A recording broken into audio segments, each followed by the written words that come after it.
Massacres and resistance, the blood price of defiance. Africa did not bow quietly. From the deserts of Sudan to the hills of Algeria, from the savannas of Zimbabwe to the coasts of Ghana, resistance rose like wildfire.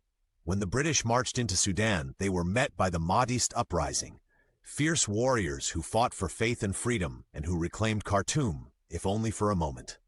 In Zimbabwe, spirit mediums led the first Chimarenga, a rebellion of the Shona and Ndebele people against British occupation. They were defeated but not erased. Their spirits would rise again in later generations. In Kenya, the Mau Mau fought a brutal guerrilla war against British rule.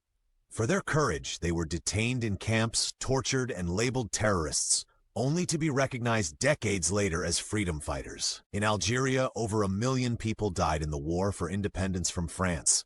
Villages were burned, men were executed, women were raped, but they kept fighting for 8 long years, and they won. And in Namibia, the Herero and Nama didn't surrender when Germany declared them subhuman.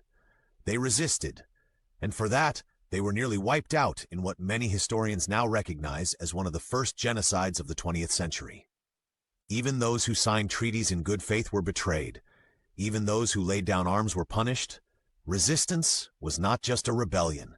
It was survival. These were not forgotten skirmishes.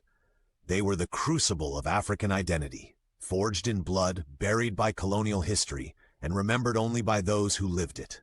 In the final section, we'll confront the legacy, how colonization's scars still shape Africa today, in its borders, its economy, its politics, and the fight to reclaim what was taken.